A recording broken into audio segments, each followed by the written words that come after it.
Today, we're discussing a small yet significant part of your car, the car fuse. As always, I'm Peter Jones, your host. When I'm not doing these episodes, I work on the content of our site, motorandwheels.com. Car fuses safeguard the electrical components and wiring in your vehicle. They're designed to break or blow when there is too much power running to the electrical parts or in case of a short circuit in the electrical system. So the fuse protects the electric system of your car, much like the fuses you find in the breaker panel in your house. If a fuse blows, the part of the car that the fuse was protecting will stop working until the fuse is replaced. So what does a car fuse look like? They're small, rectangular plastic components with metal parts at one end. They come in different sizes and colors. For instance, red fuses are generally rated at 10 amps, while yellow ones are at 20 amps. You normally find these fuses housed in a fuse box, either under the hood or inside the cabin of your car. The fuses can be mini, standard, or maxi. Older cars might use glass tube fuses, which are cylindrical and let you see the thin wire inside that breaks when the fuse blows.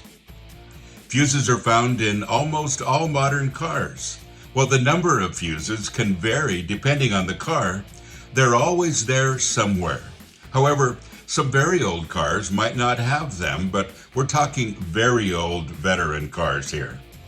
Newer cars can have other ways to protect the electrical parts, but even these usually include some traditional fuses.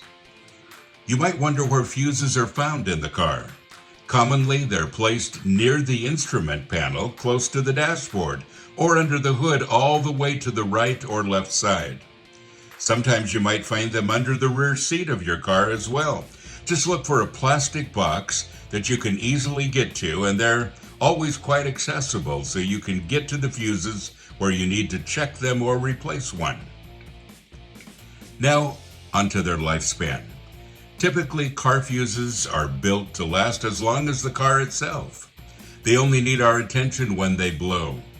If you notice that all of a sudden something in your car doesn't work, it could be a sign of a blown fuse. Luckily, car fuses are very affordable. They normally cost between $1 and $5 each. However, if you're not comfortable replacing them yourself, you might need to include a few minutes of labor costs, which could range from $50 to $150, depending on how easy it is to locate and get to the fuse box. So again, what happens when a fuse blows? Basically, the electrical part it's protecting will stop receiving power and stop working. So, start by checking your fuses when something stops working, such as the radio, the lights, the AC, the windows, the wipers, the cruise control, the power door locks, the seat heating, etc. But can you continue driving with the blown fuse? Well, it depends upon what function the fuse controls. For non-essential functions like the radio, you can still drive safely. However, if a fuse is connected to critical functions like headlights or brake lights, it's vital to replace them before you go on. If you'd like to learn more about car fuses, there's a link in the show notes to an article where I dive a bit deeper. There are also pictures to help you understand it all better, and there's also a link to an overview of all the main parts of your car so you can learn about them too. Until next time, take care and drive safely.